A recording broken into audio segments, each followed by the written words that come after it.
Muito bem.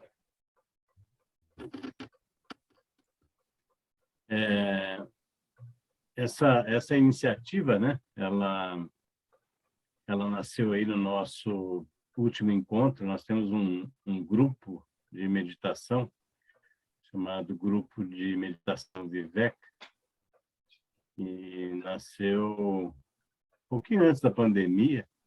Esse grupo nasceu, né, de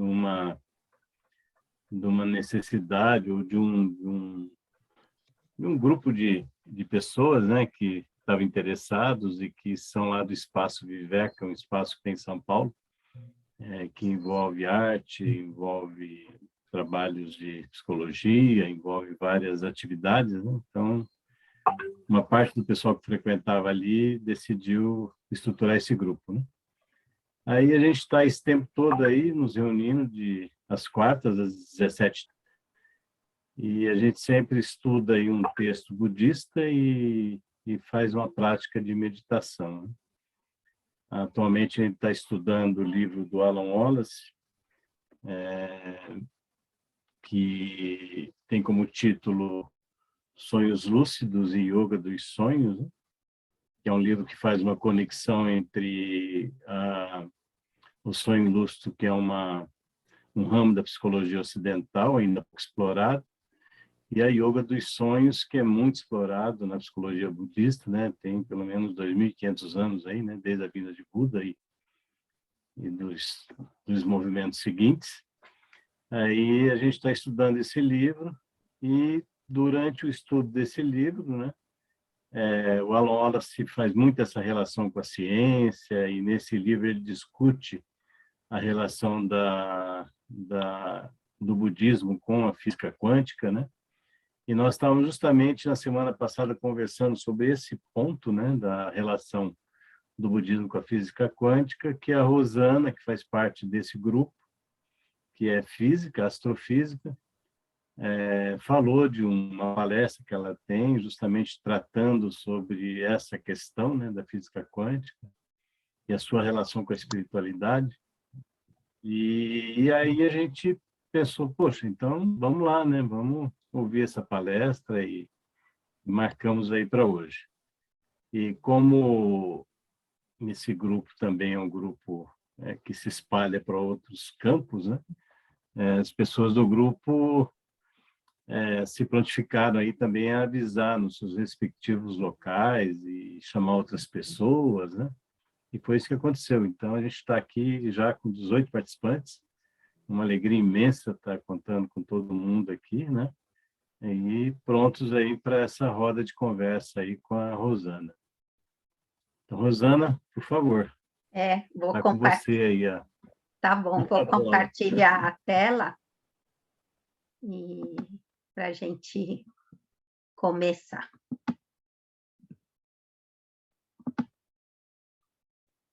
Deixa eu arrumar aqui.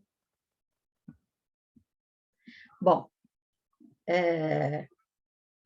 aqui a minha apresentação, vocês já sabem, e além de eu ser astrofísica, eu trabalhei um tempo com tecnologia nuclear, né, em gerenciamento de rejeitos radioativos dos hospitais e da indústria, e eu sempre tive uma atividade na educação e nas artes, né? Eu trabalho com argila, faço aquarelas e quadros de acrílica, e recentemente eu fiz um curso de arte-terapia analítica na FMU, que foi assim que eu conheci a Celi do Espaço Viveka, e foi assim que eu vim parar nestes grupos tão interessantes.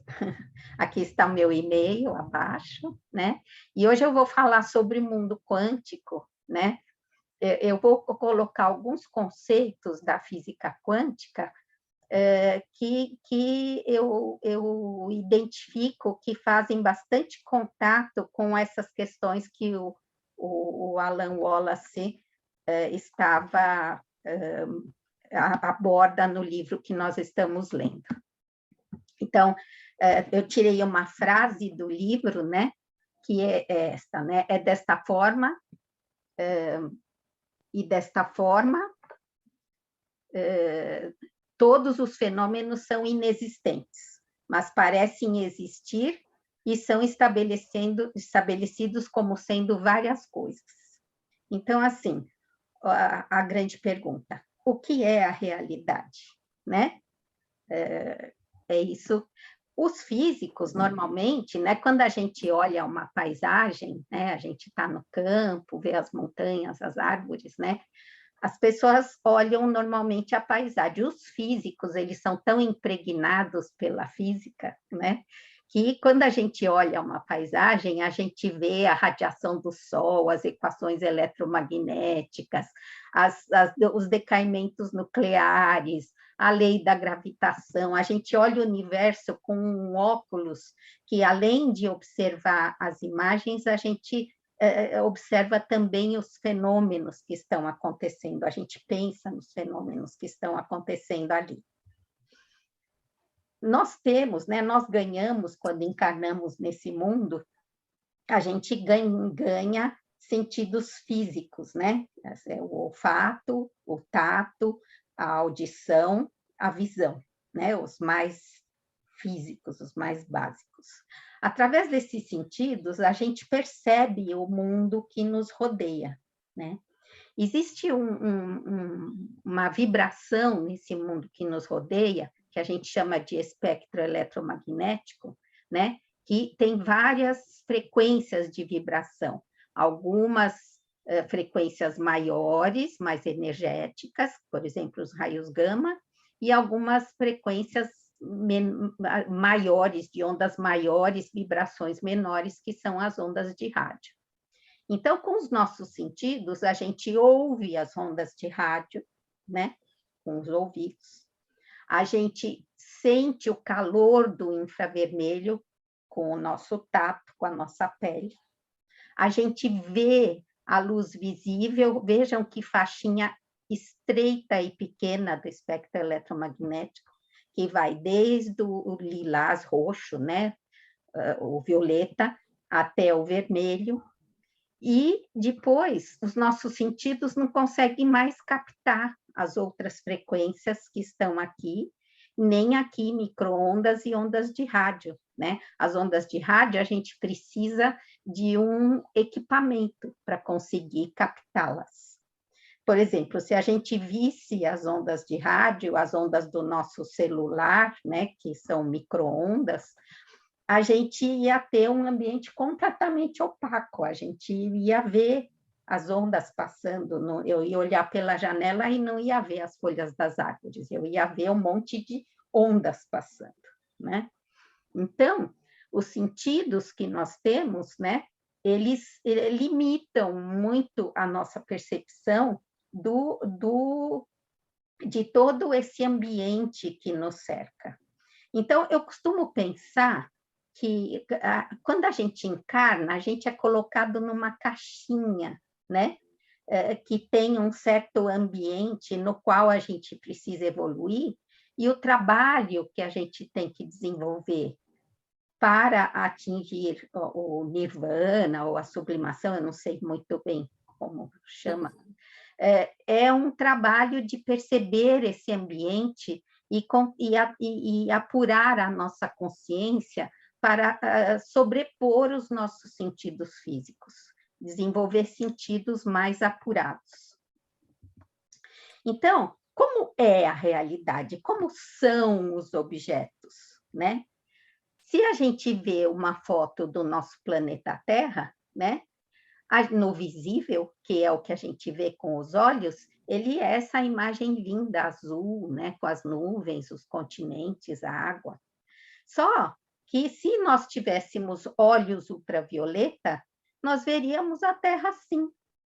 Se nós tivéssemos olhos de raio-x, veríamos essa imagem. Em outras frequências de onda, veríamos outras imagens. Então, o que é a realidade, né? A física, ela teve esse percurso, né, de tentar ampliar os sentidos humanos para uma maior compreensão de todo esse universo que nos envolve. Desde quando os homens deixaram de ser caçadores-coletores e se fixaram na Terra, eles começaram a ter outras percepções. Eles perceberam que existiam alternâncias de períodos de claro e escuro, que existiam períodos de clima mais quente e clima mais frio. Eles começaram a ter a noção do tempo, do espaço que os rodeava, da natureza dos materiais, né? E começaram a criar modelos para a compreensão disto que os cercava. Foram feitos vários modelos de formação do universo, né? O geocentrismo, a Terra era o centro do universo com os planetas girando em volta, o heliocentrismo, o Sol era o centro do universo com os planetas e as estrelas girando em volta. Houve períodos em que eles achavam que a Terra podia acabar, até hoje tem gente que acha que a Terra é plana, que a Terra podia acabar e que lá teriam monstros esperando, né? Depois, os humanos começaram a medir esse universo, essa natureza, né? Eles perceberam que no dia em que o Sol aparecia no meio dessas pedras, era quando ia terminar o período de frio e ia começar um período de um clima que gradualmente iria esquentando. Essa era a época boa para semeadura da plantação, no início era trigo, né? Então, o homem começou a medir e a atuar sobre a natureza. Ao mesmo tempo, nesse sentido, quando ele começou a atuar sobre a natureza em proveito próprio, ele também começou a se distanciar um pouco da natureza. Vários modelos foram feitos, várias observações foram feitas dos objetos celestes, anotadas desde a antiguidade, em todas as culturas. E na cultura ocidental, que é o que eu vou abordar mais aqui em termos de ciência, o primeiro modelo mecânico mais elaborado com matemática foi feito por Kepler, no século XVI, que ele descreveu as órbitas dos planetas que não eram circulares, eram elípticas, né? E forneceu uma matemática inicial para a descrição dos movimentos. Então, a palestra vai ter 3 momentos. Eu vou falar das coisas com pouca massa e que andam devagar, que é o nosso dia a dia, somos nós, é o nosso mundo aqui. Depois, as coisas muito massivas e rápidas, por exemplo, as muito massivas são as galáxias, os buracos negros, né? As estrelas muito massivas e muito rápidas, que são as ondas eletromagnéticas, a luz, que viajam à velocidade da luz, ou próximas da velocidade da luz, que é 300 mil quilômetros em 1 segundo. E das coisas muito pequenas, que é o mundo atômico, o mundo das partículas, das subpartículas. Falando das coisas que são do tamanho do normal e de baixas velocidades, que é o nosso mundo que a gente vivencia no dia a dia, Isaac Newton, a partir de todas essas observações que foram sendo feitas e do trabalho matemático de Kepler, ele formulou o conceito de gravidade.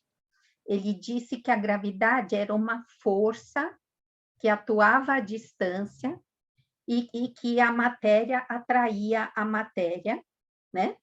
E que o que era muito mais pesado se deslocava menos do que tinha menos massa. Essa história da maçã me parece que aconteceu mesmo. Ele estava na casa da família dele, retirado porque estava havendo uma pandemia. E ele estava justamente lendo embaixo dessa macieira, que existe até hoje nessa propriedade, e não foi só por isso que ele teve o insight, mas a história da maçã realmente aconteceu. Então, ele formulou esse princípio da gravidade. Se eu solto a caneta cai porque a Terra atrai a caneta. Os astros se atraem mutuamente, né? E conseguem ficar nas suas órbitas.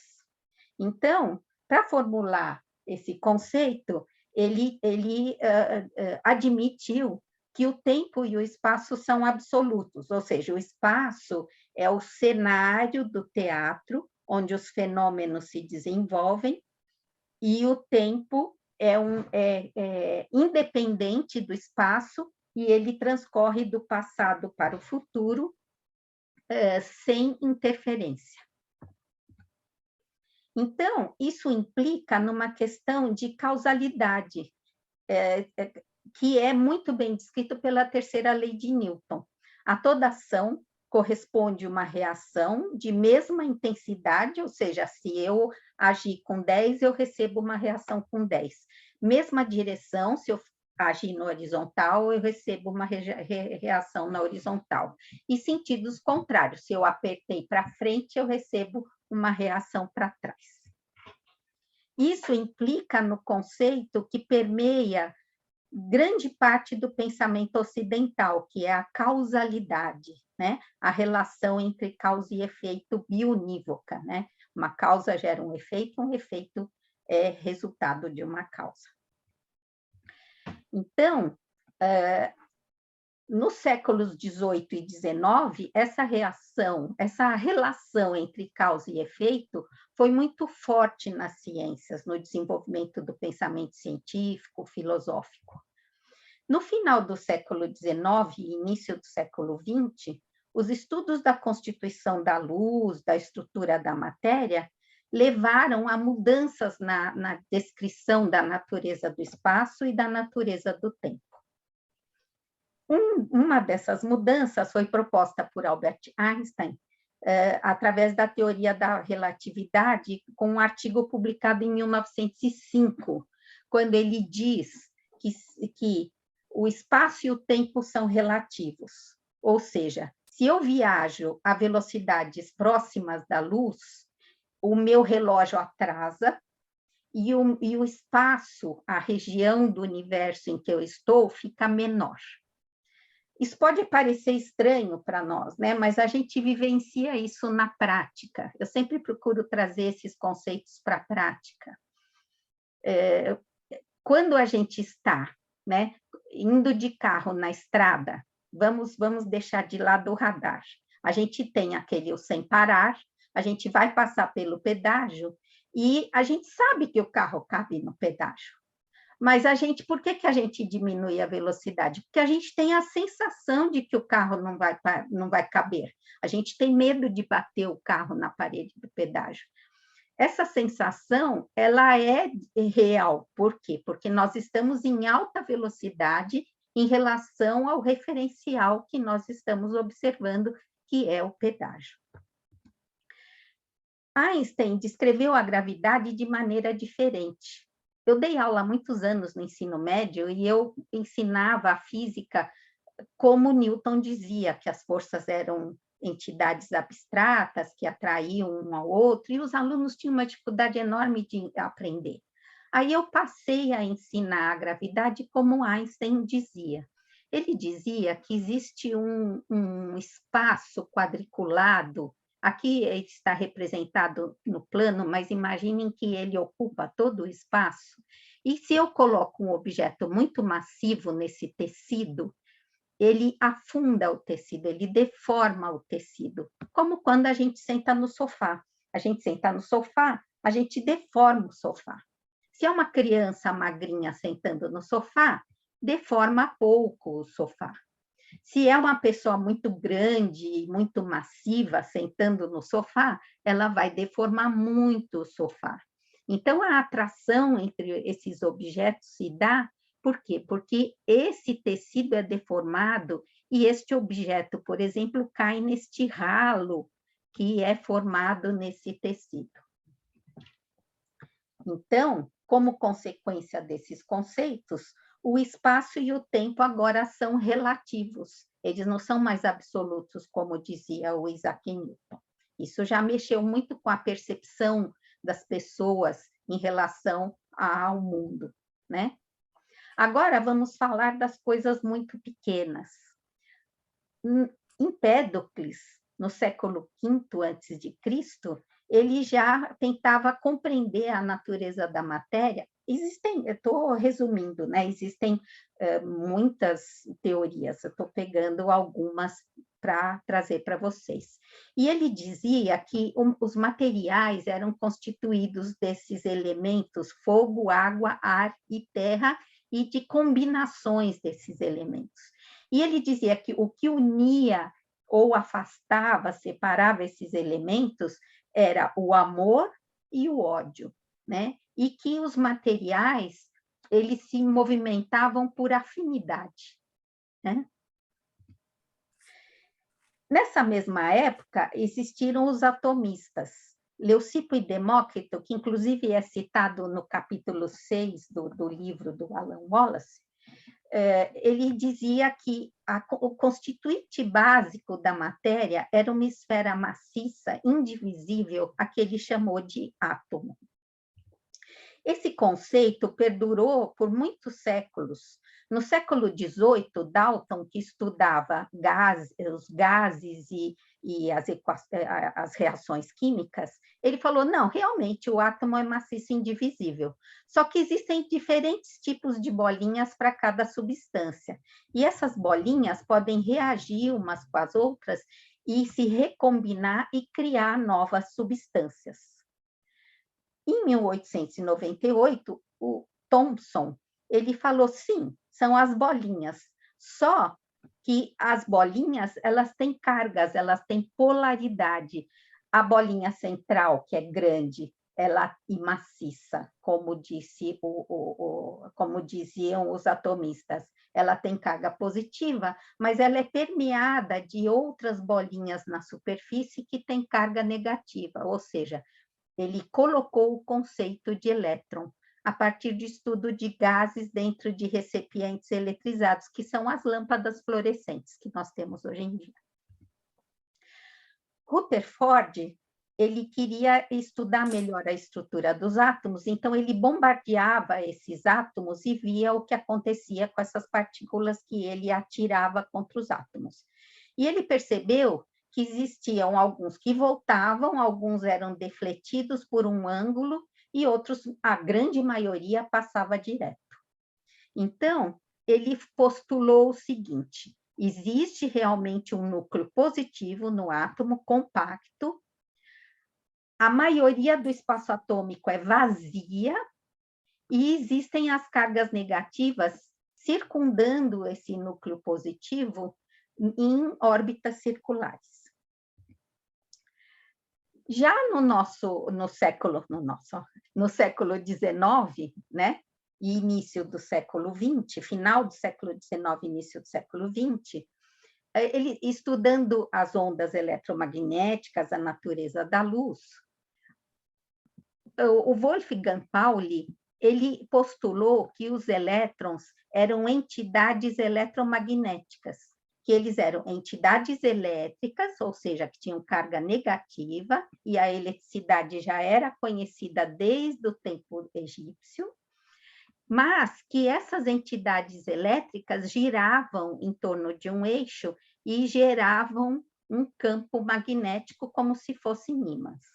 E que duas entidades elétricas, chamadas elétrons, que orbitavam as órbitas o núcleo dos átomos, elas não poderiam estar na mesma órbita girando no mesmo sentido, elas tinham que girar em sentido oposto. Como acontece com o ímã, se a gente encosta dois polos norte, o ímã se repele. Então, tem que ser um polo norte com um polo sul.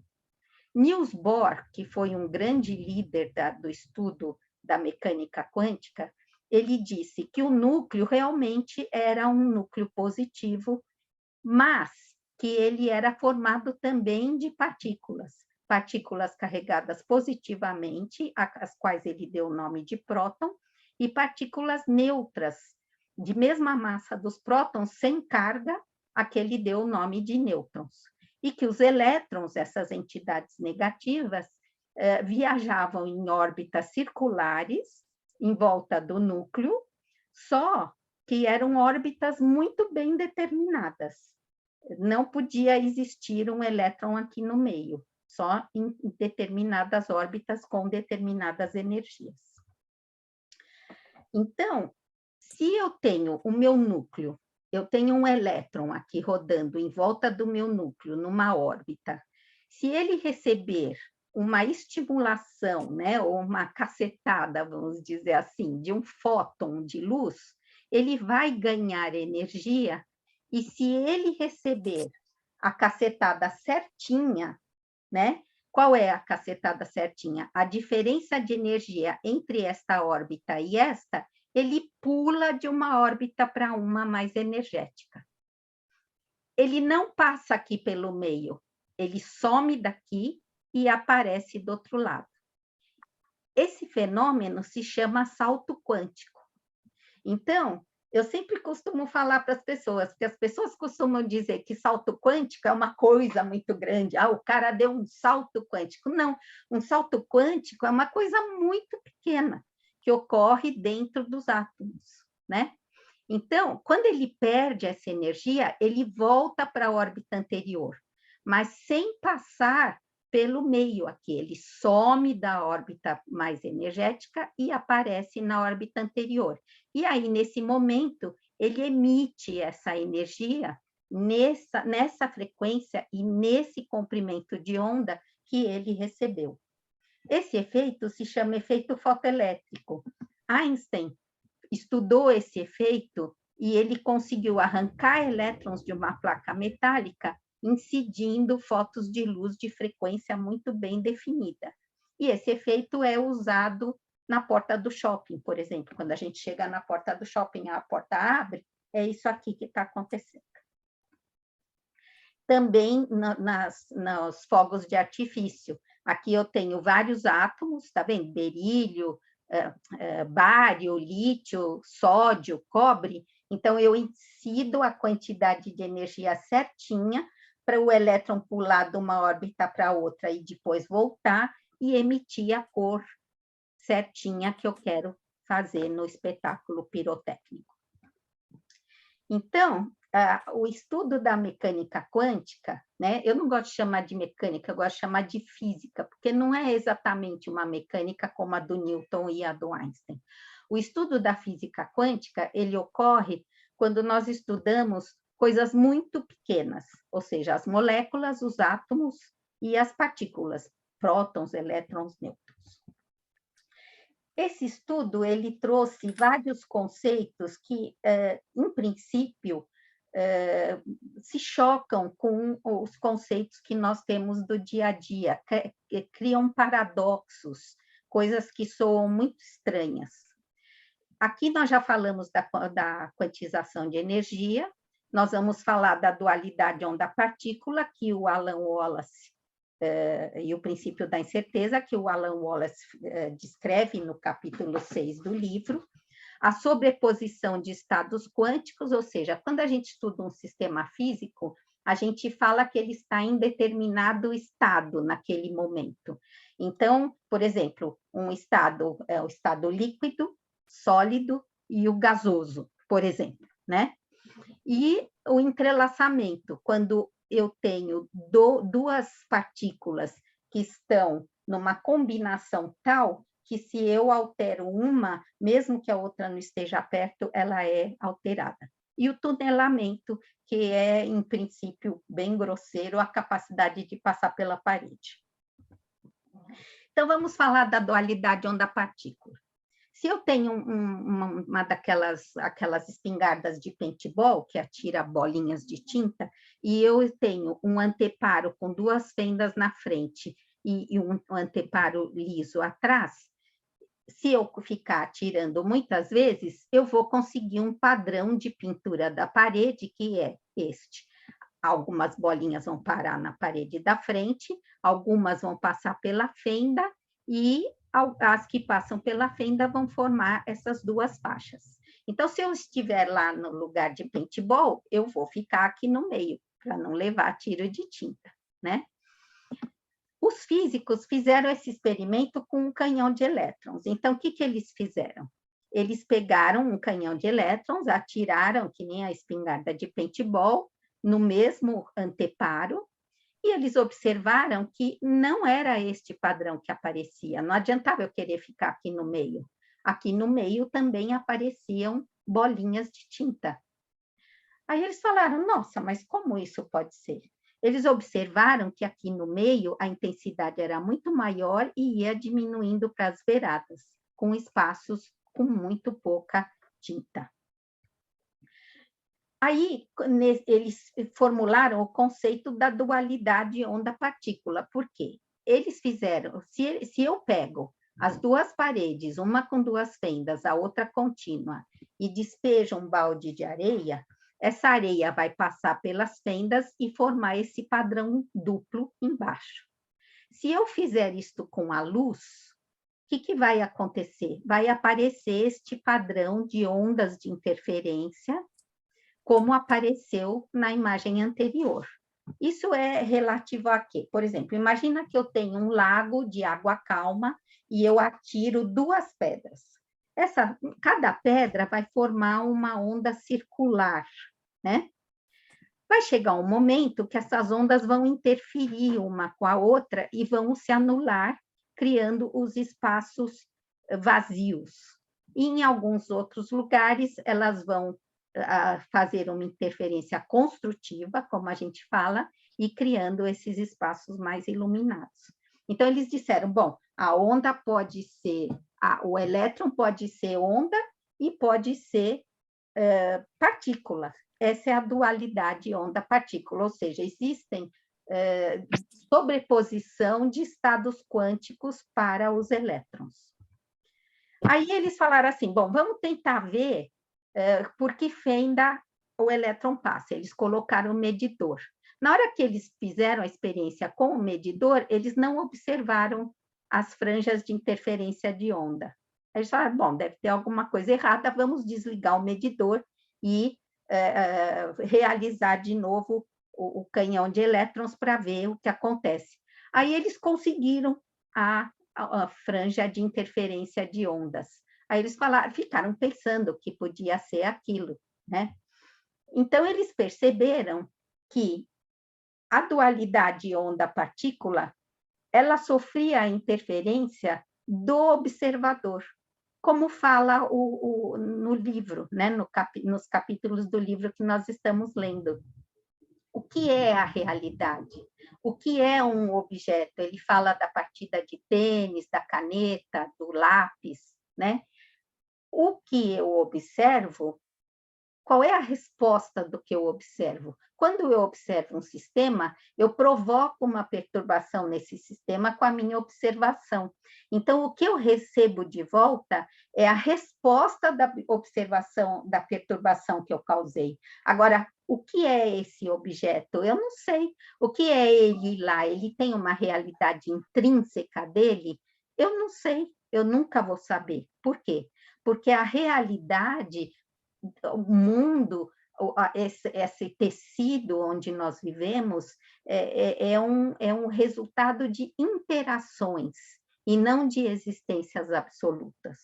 Então, os físicos pegaram e descreveram o elétron, ora como onda, ora como partícula, e desenvolveram uma matemática que se chama função de onda, dada por essa equação feia aqui, que não precisa entender, que é a equação de Schrödinger. Então, agora tinha um novo conceito, né? Além do tempo ser relativo, o espaço ser relativo, a realidade não é mais determinada, não existe causalidade. A realidade é probabilística, ou seja, uma partícula, ela tem uma probabilidade de estar numa determinada região, num determinado espaço, num determinado estado. Então, nós temos no universo quântico, que eu imagino, eu fico imaginando, né? Nós vivemos nesta caixinha tridimensional, com o tempo passando como se fosse uma flecha, e a nossa consciência tenta criar uma realidade para a gente compreender e viver nessa situação.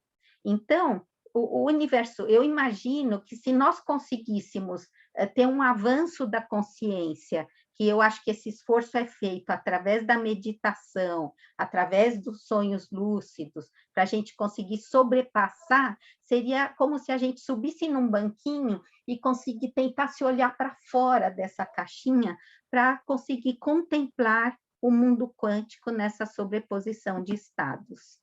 Aí, quando nós voltamos para dentro da caixinha, ou seja, quando nós realizamos a medida, nós estamos no nosso mundo que está num determinado valor dessa equação de onda, que a gente chama de colapso da função de onda.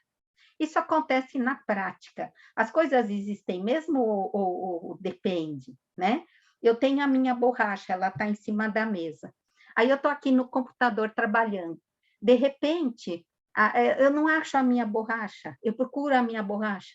Aí eu me irrito, vou tomar um café. Quando eu volto, eu bato o olho, está lá a minha borracha. O óculos, quantas vezes a gente está procurando o óculos e a gente está com ele na mão, ou está com ele na testa? Então, naquele momento em que eu não encontro a minha borracha, não encontro o meu óculos, ele não existe, porque eu não consigo acessar, eu não consigo ter uma relação com o meu óculos e com a minha borracha. Então, ser é ser observado, né? As coisas não existem por si só, elas têm que estar numa relação. Então, vejam, aquele mundo quadriculado certinho do Isaac Newton, que o tempo, o espaço era o cenário onde os fenômenos aconteciam, o tempo era uma flecha que ia do passado para o futuro.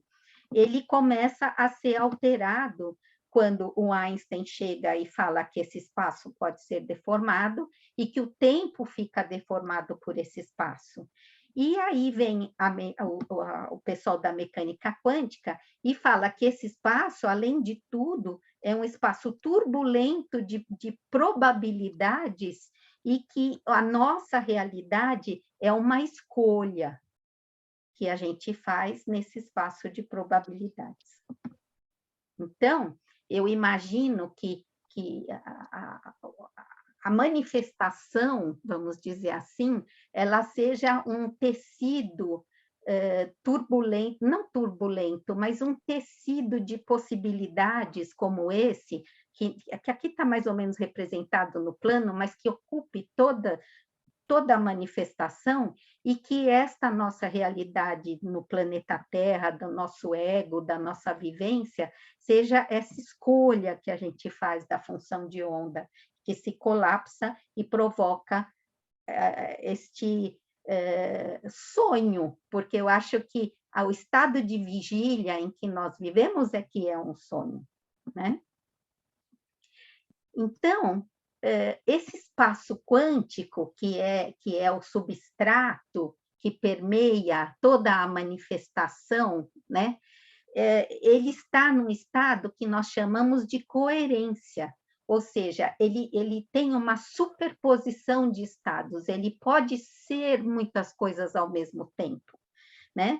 E nós vivemos num estado de decoerência. Então, vamos dar um exemplo prático, né? Eu estou em casa, eu posso estar comendo, fazendo exercício, descansando, né? Eu posso ter essas possibilidades de estar fazendo essas três coisas.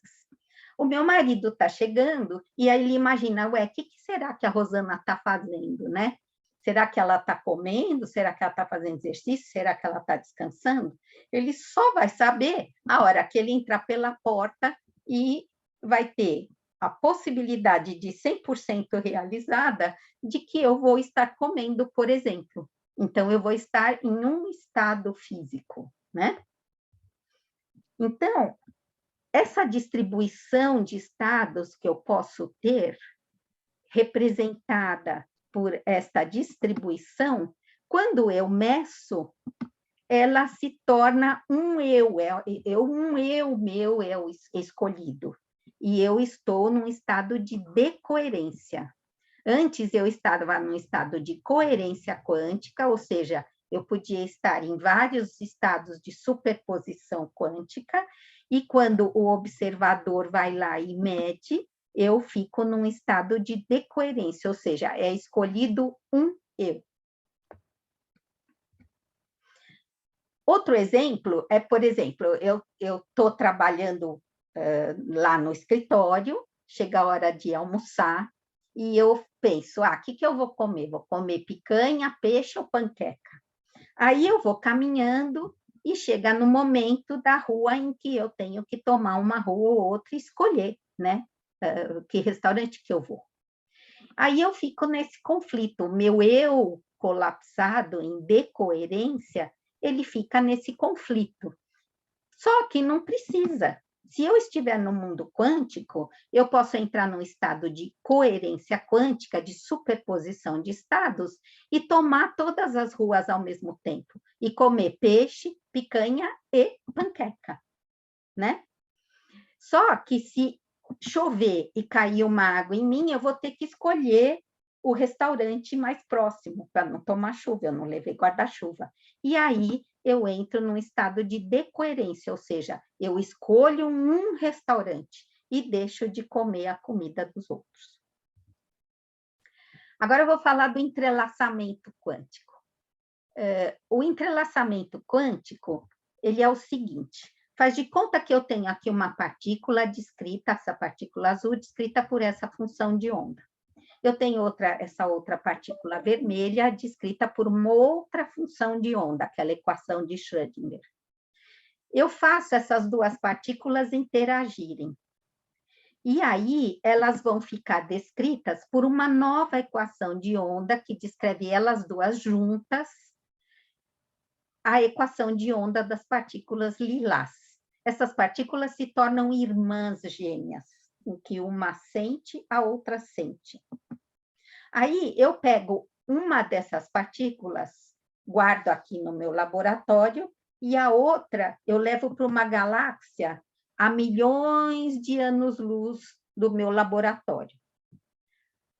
Como tem faz de conta que essa partícula é um elétron, e que elas têm os spins que eu falei, a rotação, uma roda para cima, a outra tem que rodar para baixo, senão elas não podem ficar juntas. Então, o que eu faço? Eu faço uma medição na minha partícula, uma alteração de spin na minha partícula que está aqui no meu laboratório. A minha partícula que está a 200 milhões de anos-luz daqui, numa galáxia distante, instantaneamente ela sofre uma alteração de spin. Isso, quando foi descoberto, gerou uma pandemia no mundo científico. Por quê? Porque Einstein tinha dito que nada podia viajar a uma velocidade maior que a da luz. Então, por mais que viajasse a velocidade da luz, como estava a 200 milhões de anos-luz do meu laboratório, essa informação ia demorar 200 milhões de anos para chegar no meu laboratório. Einstein ficou furioso e falou: como assim mais rápido que a luz? Isso é uma interação fantasmagórica à distância. O entrelaçamento quântico, né, falando um pouco na questão que o Carlos queria tocar, muitas vezes ele é associado à questão da transferência e da contratransferência no espaço do consultório de terapia, de psicologia, né? Conforme a terapeuta e paciente vão interagindo, vai existindo uma configuração de entrelaçamento, porque nós emitimos ondas, né? Essas ondas vão se entrelaçando e essa interação de transferência e contratransferência vai ocorrendo. O Jung fala bastante sobre isso. Um exemplo disso, né, que não é coisa só de matemática de maluca de físico, é uma experiência que foi realizada num laboratório por uma cientista brasileira. Ela pegou um feixe de luz, com frequência muito bem definida, e fez esse feixe de luz passar por um prisma que separava esse feixe de luz em dois feixes. Um, que era uma luz infravermelha, que passava pela imagem de um gatinho, batia num espelho e ia embora do experimento. A outra era um feixe de luz vermelha que batia num espelho e passava por uma máquina fotográfica. A surpresa, né, ou não, porque já tinha essa suposição quando ela realizou a experiência, foi que na máquina fotográfica apareceu a imagem do gatinho. Como assim? Esse feixe de luz não passou pelo gatinho, só esse, e esse aqui foi embora do experimento. Essa foi a prova de que esses feixes que nasceram entrelaçados, o que acontece com um, acontece com o outro. Este aqui passou pelo gatinho, então este aqui viu o gatinho, embora ele não estivesse junto. Então, é realmente uma ação fantasmagórica à distância.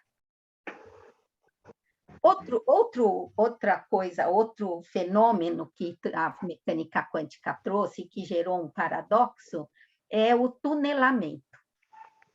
Eu já li que existem monges budistas, né, tibetanos, que conseguem voar, né, conseguem contrariar a gravidade e que conseguem passar pelas paredes. E no livro também ele descreve que aquele discípulo enfiou a mão na rocha e conseguiu pegar os ensinamentos que o mestre havia deixado anos e anos depois, antes. Então, por que isso? Porque esse conceito de tempo, de anos e anos anteriores, não existe, na verdade, é uma ilusão nossa, é um sonho nosso dessa realidade de vigília. E existe também a capacidade de se passar pelas paredes, ou seja, enfiar a mão na pedra e retirar esse conhecimento. Se eu estiver num estado de coerência, ou seja, numa superposição de estados, eu pego e consigo ultrapassar uma barreira de potencial, ou seja, eu consigo chegar do outro lado da montanha sem subir a montanha, como se eu estivesse passando por um túnel que não precisava ser escavado na pedra, né? Ou seja, isso se chama tunelamento, por esse conceito de túnel. Eu, num estado de coerência quântica, numa sobreposição de estados, eu consigo ultrapassar a parede. A continuidade do estudo da natureza do átomo já tinha tido os prótons e os nêutrons, a eletrosfera, que não era mais bolinhas de elétrons girando em volta do núcleo, mas uma região de probabilidade de se encontrar essa entidade negativa em determinadas regiões do espaço com energias muito bem definidas. Os prótons e os nêutrons, além de tudo, não eram bolinhas indivisíveis. Eles descobriram que dentro que os prótons e os nêutrons eram feitos por outras partículas, os quarks, e que um próton era feito de 2 quarks up e um quark down, e que o nêutron era o contrário, 2 quarks down e um quark up. Então, continuando esses estudos com aqueles aceleradores de partícula que existem lá em Genebra, que fazem as partículas atingirem velocidades próximas à da luz e batem num alvo, né, e desmancham em um monte de partículas, eles descobriram que no centro desses quarks existiam filamentos vibracionais em variadas frequências e formatos. Aí foi formulada uma nova teoria que ainda é bastante aceita, embora não seja completa, da descrição do espaço-tempo e da formação do universo e de todas as partículas, que diz que toda a matéria é formada por esses filamentos vibracionais de diferentes formatos, diferentes frequências, como se o universo fosse uma grande orquestra filarmônica que soava no universo, né? Como diz, né? Que o verbo criou tudo, né? Então, quando nós vemos uma fotografia, a gente tem que imaginar que, na verdade, a gente se olhar assim é uma ilusão, né? Por quê? Porque, na verdade, nós somos assim, um monte de cordinhas vibrantes que poderiam passar pela parede, se a gente soubesse. Por isso que esses processos meditativos, contemplativos, eles tentam justamente sobrepassar essa limitação da matéria. Além de tudo, o universo não é único. Existem muitas possibilidades de universo que coexistem.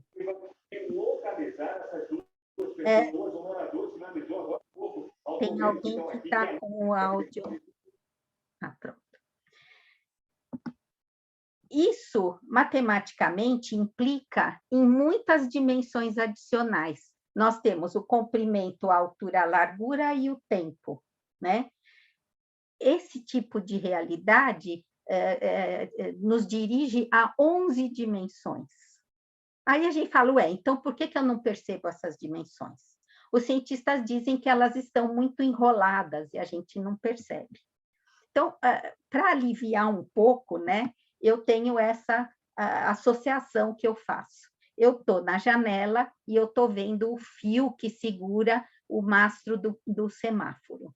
Para mim, que estou olhando, isso tem duas direções, né? Para a esquerda ou para a direita. Se eu me movesse sobre isso, eu teria esses dois estados de liberdade de movimento. Só que eu vou fazer um zoom nesse fio, né? E eu vou chegar perto e vou perceber que existem seres que eu não estava vendo, por exemplo, as formiguinhas, e que agora elas podem se mover com mais liberdade sobre isso, não só para a esquerda e para a direita. Elas podem ir para frente e para trás, rodar aqui em volta. Se eu chegar mais perto ainda, eu vou ver mais possibilidades. Então, existe essa ignorância nossa, da nossa consciência, do nosso programa cerebral, que não permite que a gente consiga ver essas outras dimensões enroladas que existem no universo, né? Isso leva a um encontro com conceitos orientais, né? Que foram decorrência desse estudo da mecânica quântica, do que se chamou de Escola de Copenhague, em contraposição com a escola einsteiniana, que era clássica, né? A Escola de Copenhague, ela era liderada por Bohr e Heisenberg. Então, o que esses conceitos levaram, né? Uma coisa pode ser ou não ser, ela pode ocorrer ou não, de forma imprevisível ou dependendo de como ela é percebida. Uma causa pode ter vários efeitos, não é só mais o conceito da causalidade, cada causa um efeito, cada efeito uma causa, né? Um efeito pode ter várias causas prováveis. O homem, ele é o sujeito central do acaso, e ele não se martiriza por não poder determinar com certeza absoluta o que ele irá observar. O acaso e a contingência são essenciais à natureza. As coisas não acontecem, as coisas não são porque estão lá, mesmo que eu não observe, elas são. Existe essa contingência e esse acaso que são essenciais. E o homem, a sua natureza, a sua linguagem, adquire um papel central na observação de um fenômeno, ou seja, quando eu observo, eu estou interferindo. E eu nunca, o que existe é essa relação, essa situação relacional. Eu nunca vou saber, em absoluto, o que aquele objeto significa. Isso combina com os princípios herméticos, né? Do livro do Caibalion. Estão aparecendo umas coisinhas escritas aqui. O princípio do mentalismo, né? Tudo é mente, o universo é mental, né? Tem certas tradições que dizem que a divindade pensou, né? e continua pensando e se manifestou no mundo material, né? Eu sempre fico pensando, eu já perguntei isso para minha filha, que é filósofa, eu fico pensando, por que a divindade teve necessidade de se manifestar, né? Eu sempre fico pensando isso. O princípio da correspondência, né? Que tudo, existe um modo de ser que apareceu com essa manifestação que existe no macrocosmo, no microcosmo, dentro de nós, nas nossas células, no nosso pensamento. O princípio da vibração, como a teoria das cordas, tudo é vibração, tudo, nada está parado, tudo se movimenta, tudo vibra, né? O princípio da polaridade, né? Existe o elétron e o próton, o masculino e o feminino, como disse lá no começo, as coisas se aproximam por amor e se afastam por ódio, né? O princípio do ritmo, tudo que tem que ter o ritmo certo para entrar em harmonia e acontecer. Esse princípio da causa e efeito, como ele é colocado aqui, ele me incomoda, eu nunca consegui compreendê-lo muito bem. Por quê? Porque a mecânica quântica, ela mostra que a causalidade não é como nós temos a consciência dela no mundo ocidental. Talvez eu não entenda este princípio por ignorância de não conhecer muito bem as teorias orientais. E o princípio de gênero, que eu acho que ele fica colocado no princípio da polaridade. Não, peraí, voltando. Esses fenômenos todos não são só fenômenos de laboratório. Eu tenho uma outra palestra onde eu falo sobre a biologia quântica. Um dos físicos que formularam a teoria quântica, o Schrödinger, da equação de Schrödinger, ele tem um livro muito bonito, que é traduzido para o português, que se chama O que é a Vida. Ele procura descrever a vida do ponto de vista da física quântica. Os fenômenos biológicos, ele diz que a natureza tem uma sabedoria de obter energia da maneira mais eficiente, e essa maneira é a partir de fenômenos quânticos. E isso é visto em vários processos, a fotossíntese, o sentimento de aroma, a orientação dos pássaros quando voam, e os processos de separação dos cromossomos e os processos cerebrais que ajudam a conduzir a consciência. Bom, então era isso, em princípio, que eu tinha para falar. Agora, se vocês quiserem comentar alguma coisa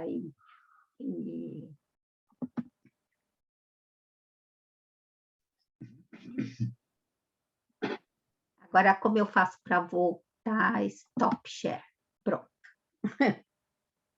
Eu não sei se ficou claro, se ficou muito abstrato. Se vocês querem fazer alguma pergunta, fiquem à vontade. Muito bom, Rosana. Gostei bastante da palestra.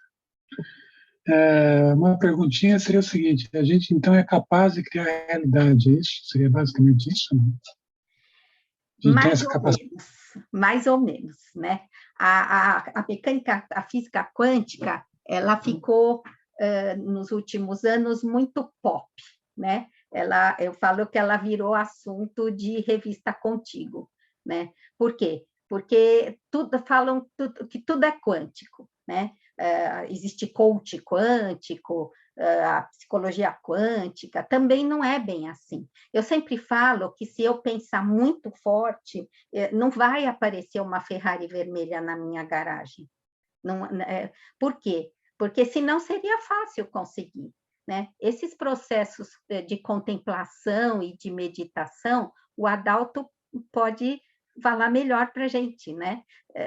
Não são conseguidos de um dia para o outro. Os processos de sonho lúcido, né? Eles são processos muito lentos e que podem demorar encarnações para a pessoa conseguir sobrepassar essa caixinha material da realidade que a nossa consciência cria, para a gente conseguir subir no banquinho e olhar lá fora e atingir o substrato da manifestação que existe. Então, embora esses processos quânticos eles existam na natureza, nós somos descritos por ondas muito grandes. Nós somos descritos por ondas muito grandes e de frequência muito baixa. Então, nós sofremos muito as perturbações do meio. Então, para nós conseguirmos estar num estado de superposição quântica, por exemplo, nós temos que nos livrar desse corpo aqui, mas não precisa se matar, né? O que a gente tenta fazer justamente é isso, através da mente, e depois saindo da mente e indo para a mente abstrata, e indo para instâncias mais de frequência mais alta, de vibração mais fina, nós conseguimos sobrepassar esse estado material e atingirmos, não sei se chama nirvana, não sei se eu estou falando besteira, que é a consciência desta mente primordial. E isso é muito difícil, não é simples conseguir, né? Então, houve uma banalização dos conceitos da mecânica quântica, que fala que a pessoa consegue pensar muito e ter prosperidade, que a gente consegue interferir nos processos biológicos, por exemplo, né? Nos estados somáticos, né? Mas existe um limite que a nossa capacidade de sublimação consegue atingir para conseguir atingir esses estados quânticos. Se não seria assim, simples, né? Todo mundo seria um mestre.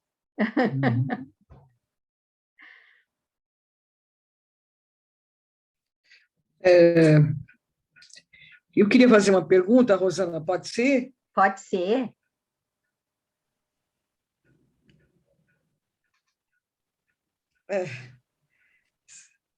Será que está dando para você me escutar? Sim.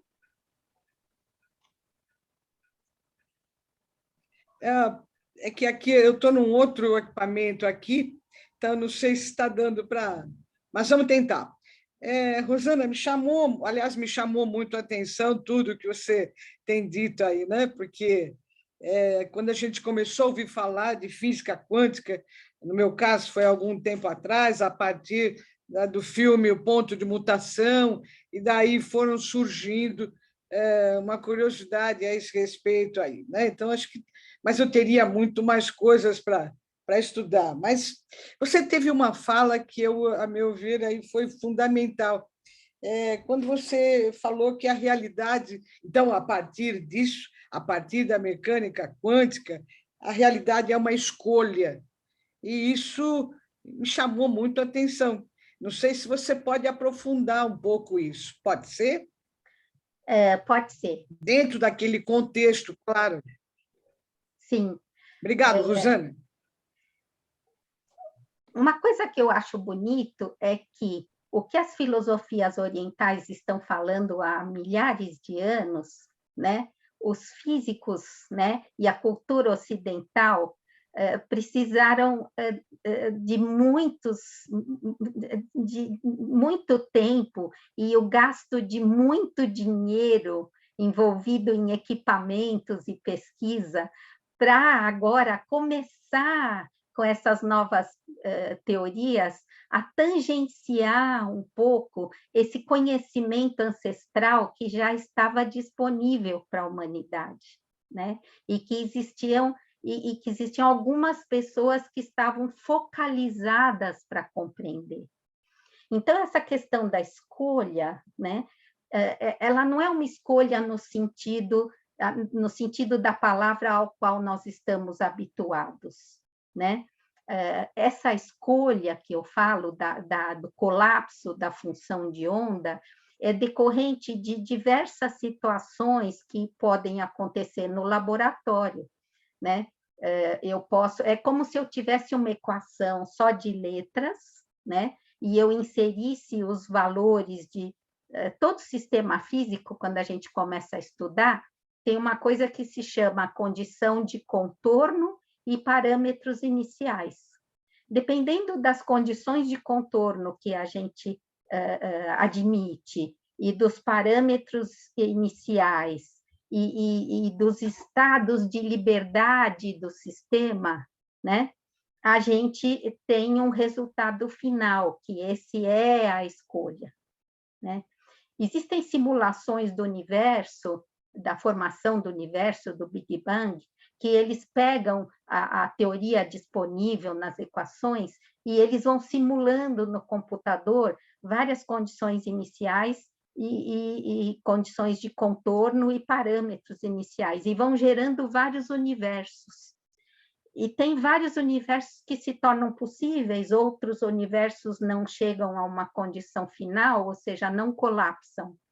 Então, a questão da escolha é essa questão, é uma questão eu não sei explicar, não é uma escolha como a que nós fazemos na nossa vida, é uma escolha da evolução que essas condições iniciais desse pensamento da divindade que criou uma geometria, né, que o Jung descreve como os arquétipos coletivos, né, que é a geometria do universo, é o modo de ser, né, conduz a determinados resultados nos arquétipos individuais e na psique de cada indivíduo, que acabam resultando numa escolha.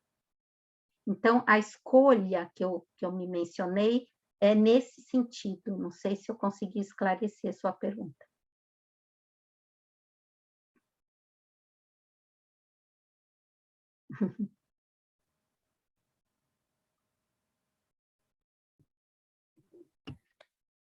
Talvez a gente possa olhar também a escolha do ponto de vista da gente observar os vários eus que já compuseram a nossa vida, né?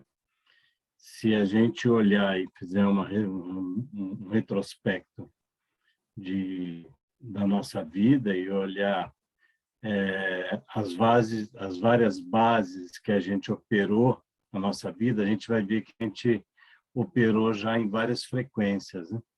Que a gente pode chamar de bolhas de realidade. Então, como que a gente olha uma realidade de 20 anos atrás e pergunta como que eu fui embarcar nessa? Né? Como é que eu fiquei naquele estado anos e anos e sem perceber, né? Quer dizer, é muito engraçado isso, porque a gente pode entender a escolha como uma liberdade de mente que a gente não percebe, né? Então, aí o Alan Wallace fala um pouco sobre essa questão da mente, né? Ele qualifica a mente primordial, essa mente que opera em estado de superposição quântica, aberta e livre, ela se colapsa. Na verdade, ela acaba ficando em estado, como que você chama, Rosana? Tem um estado de decoerência, quando ela se colapsa. Quando ela colapsa, Exatamente, quando ela colapsa. Então, esse estado de mente livre e aberto, quando o ser escolhe, né, escolhe o corpo, escolhe o que a gente chama essa vida, ele colapsa. E aí, quando ele colapsa, é como se essa mente ampla passasse por um filtro, né, por um prisma. E aí ela se condiciona. E ela se condiciona muitas vezes na vida, né? Por isso que a gente fala que é uma ilusão, essa vida é uma delusão, porque a gente vai, na verdade, operando o tempo inteiro em bases deludidas, né? Aí a gente para em determinado momento da vida e olha atrás e fala, nossa, eu embarquei naquilo. Aí, daqui 10 anos, a gente para e volta, nossa, eu embarquei naquilo outro, né? E assim a gente vai, né? Então, o que os contemplativos fazem, né? Eles param, sentam em silêncio e observam essa mente, né? Eles aprendem a olhar essa mente deludida, né? Ou que não está em superposição quântica. Eles olham e aprendem a olhar. Quando eles olham e aprendem a olhar, eles acessam esse outro nível de mente em superposição quântica. Quer dizer, isso muito resumidamente, né? Evidentemente que esses mestres, eles passam anos e anos trabalhando e olhando isso, né? Com técnicas, com métodos, com ensinamentos passados de mestres para mestres e mestres. O que é bonito disso tudo, assim, como a mente humana ocidental, né, vamos dizer, precisou de tanto tempo, tanto gasto, como eu já disse, para começar a tangenciar esse conhecimento, né?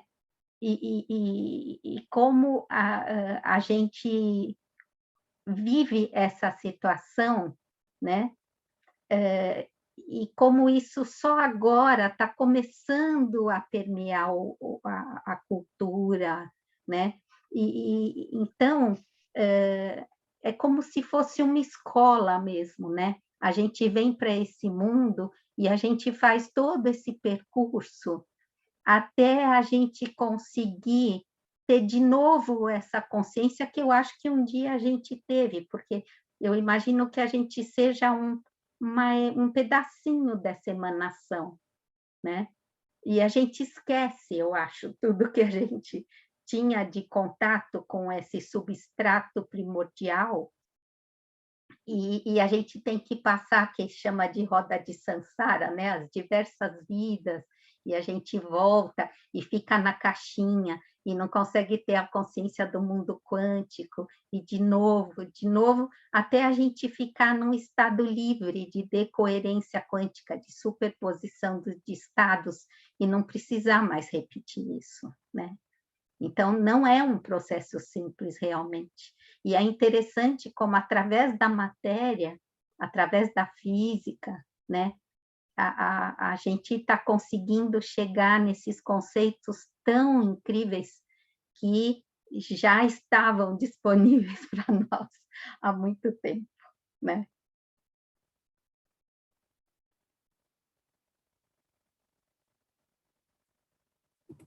Bem, a nossa previsão aqui é mais aí uns 10 minutos, né? Então, a gente queria ver se fica aberto aí as questões, fica aberta perguntas, tá? Para que a gente possa encerrar aí nessa previsão de 19 horas.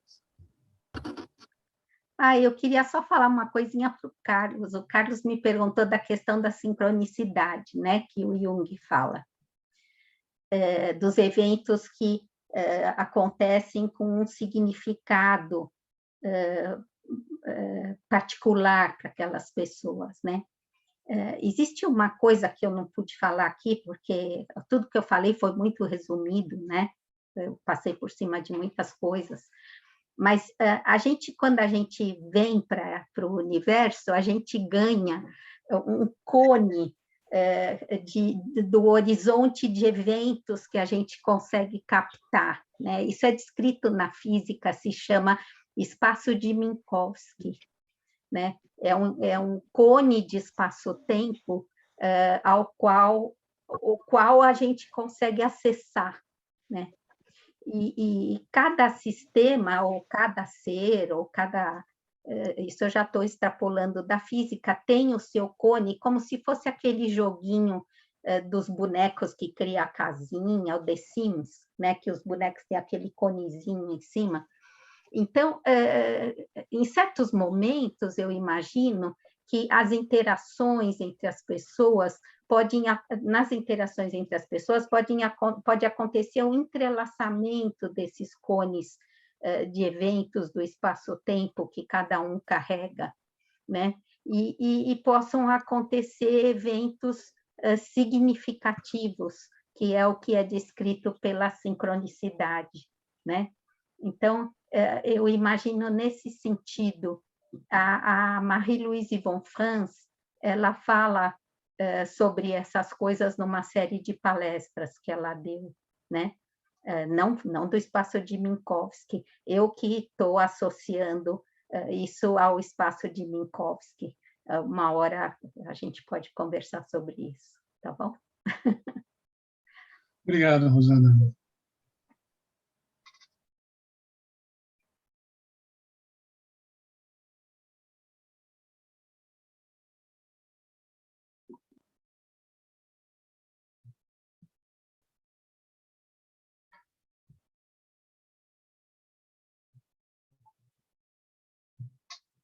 Bom, eu acho que então podemos encerrar, né? Da minha parte, eu agradeço muito a possibilidade de falar sobre isso com vocês, e é o espaço que o Adalto me possibilitou, muito obrigada, né? E a gente está disponível para conversar, e eu agradeço a presença de todos, e para mim está sendo uma satisfação muito grande participar desses grupos. A gente queria agradecer e estávamos querendo saber se nós gravamos, né, essa palestra, acho que foi uma palestra maravilhosa, muitos ensinamentos aí, que, de forma simples, clara, né, foi muito bom. E talvez também, Rosana, você pudesse disponibilizar a apresentação para quem desse grupo aqui quiser. Tá né? bom. Não sei como é que é isso também para você, se tudo Pode bem, ser, se não, sem não problema. teria problema. Aí as pessoas aqui têm contato com, todos aqui têm algum contato com algum de nós, né? Então, através desse contato com algum de nós, a gente vai poder disponibilizar a gravação e disponibilizar essa apresentação aí, né? Isso. Eu acho que essas ideias, quanto mais elas circularem, melhor. Né? Isso, esse é o meu objetivo. Carlos, você ia falar alguma coisa? Não, eu só ia comentar que eu mandei um livro para vocês sobre surrealismo. Sim. E eles têm um conceito chamado acaso objetivo, que é muito semelhante à sincronicidade, não é a mesma coisa. Mas se você puder dar uma lida nesse artigo do livro, sim, talvez você ache interessante. Tá ótimo. Muito obrigada, eu vou ler sim. Tá bom. Muito obrigada, eu vou parar de gravar agora, tá?